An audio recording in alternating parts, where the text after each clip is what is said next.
The way it goes on social media, bó ṣe ń lọ láwùjọ àwọn ohun ìgbé ìròyìn jáde. Àjàlá Kọ́láwọlé is my name. I am your host. I will be taking you through what we have for you on the program today. Ẹ káàbọ̀ sórí ètò náà.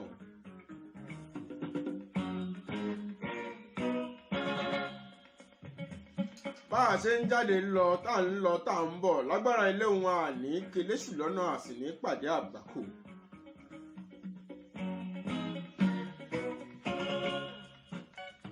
Lílọ bíbọ̀ wa a máa lọ rẹ̀ á sì máa borí. Àní rìn ìjọ ebi ń pọ̀nà. Àdúrà yìí mo ṣe ń jọkàn fún èèyàn kan pà ní pàdé àgbákò ń ló bá sọ fún mi pé òun rí pa mi Charles Olúmọ.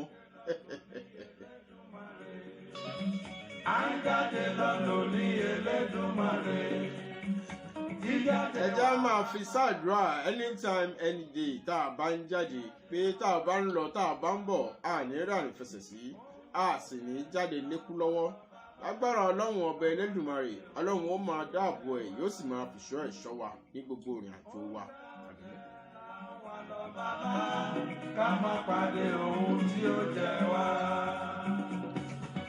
I will be taking you through all we have for you on the program today. How it goes on social media is the program. How are we going to start the program? Anytime from now.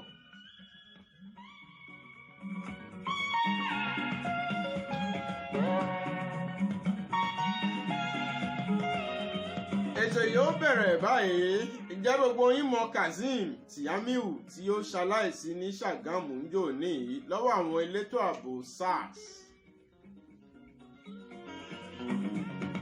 Ẹni Ọlọ́run là ló lè káyé já.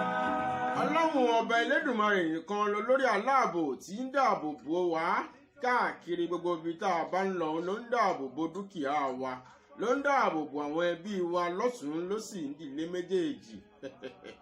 Ẹja máa fi ìṣọ́ àti ààbò wa lé Ọlọ́run ọba lọ́wọ́. Àwọn SARS dáhùn wò yìí apani ni wọ́n ti lè dáàbò bò àbúrò wọn àbọ́mọ tán bí lọ́wọ́ ara wọn.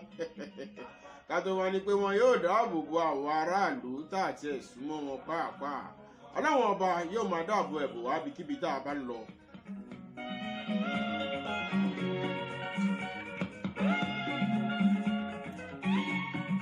Ogun State Governor Dàpọ̀ Abíọ́dún assured justice fún ẹ lórí ẹni tí ó pa Tìámíù pé he will surely be brought to book. Ìyẹn dájú.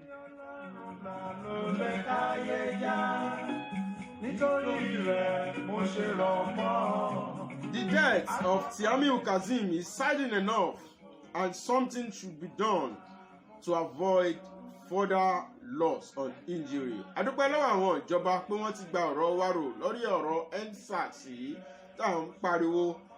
Wọ́n ti ní DPO láṣẹ láti rán àwọn SARS yìí jáde. Kódà ó di pé wọn yóò jáde wọ́n gbọ́dọ̀ gbàṣẹ lọ́wọ́ ẹni tó tún jẹ́ ọ̀gá kí wọ́n tó lè jáde. Wọ́n ti ní pé kí àwọn SARS yìí ó máa wà ní police station ibi tí wọ́n station wọn sí nìkan máa wà kán má kàn rìnrìn gbèrègbèrè. Tẹ́ ẹ bá rí SARS ládùúgbò yín illegal duty illegal work náà ń ṣe o.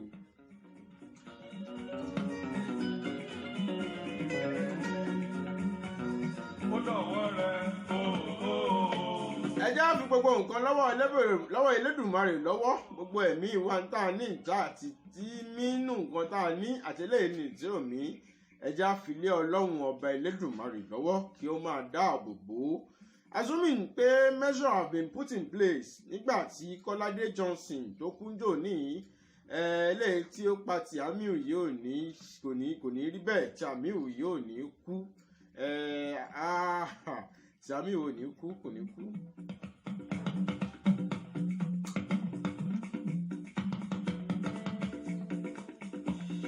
Tìámíù death is irreversible and regrettable. My condolence, our condolence here to the family of Tìámíù Kazeem.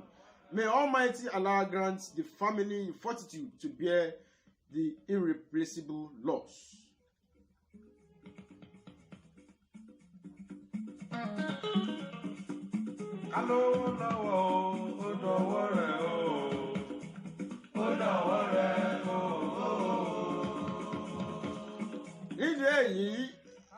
We'll be moving to Ìyànà Ìyẹ́sí, àkúrò láti Ṣàgámù. A máa lọ sí Ìyànà Ìyẹ́sí ibi tí ísídẹ̀ǹtì burúkú ti ṣẹlẹ̀ sí olórí CDA níbẹ̀. Ó wà lálàáfíà ó dọ̀wọ́ rẹ̀ o. Ó dọ̀wọ́ rẹ̀ o.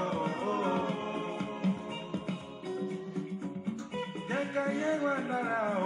Ó dọ̀wọ́ rẹ̀ bàbá o. Ó dọ̀wọ́ rẹ̀ o. Ìyànà Ìyẹ́sí in Ogun State, where truck crushed CDA chairman to death. As our reporter have it, or as our report have it, the CDA chairman, Mr. Edu, allegedly mounted the truck in a bid to convince the truck driver to pay for the road maintenance fee. But ugly incident happened. The ugly incident occurred when his hand slipped from the hanger and fell on the ground, while by mistake the truck cut him into two.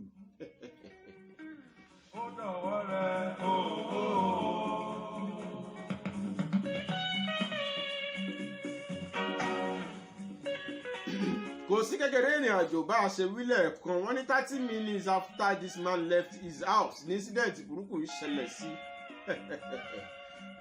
Láwọn ọba Ẹlẹ́dùmarè yóò bá wa rẹ ẹbí rẹ̀ lọ́kàn.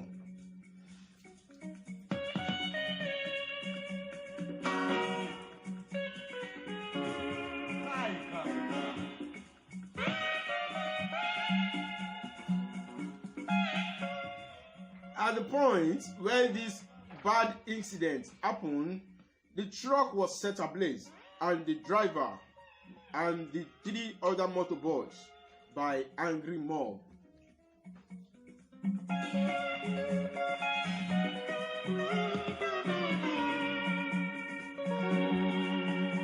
I think we've talked about this several times in several locations that jungle justice yóò ṣe tó bára mu. Ẹ má jẹ́ á máa take the law into our hands. Ẹ má jẹ́ á máa gbé òfin ká máa pàṣẹ òfin lọ́wọ́ ara wa, because nǹkan tó burú jáì ni nínú ìṣẹ̀lẹ̀ tó ṣẹlẹ̀ yìí àwa gbọ́ pé àwọn ẹ̀yà kan ni wọ́n wà ni wọ́n jẹ́ motorboy yìí tí àwọn angry mob yìí sì fi ìbínú tí wọ́n sì fi pa wọ́n pa àfọ̀nà fọṣù ní tí ò yẹ kó rí báyìí. Kò yẹ kó rí báyìí àtọ́ kò yẹ kó rí báyìí.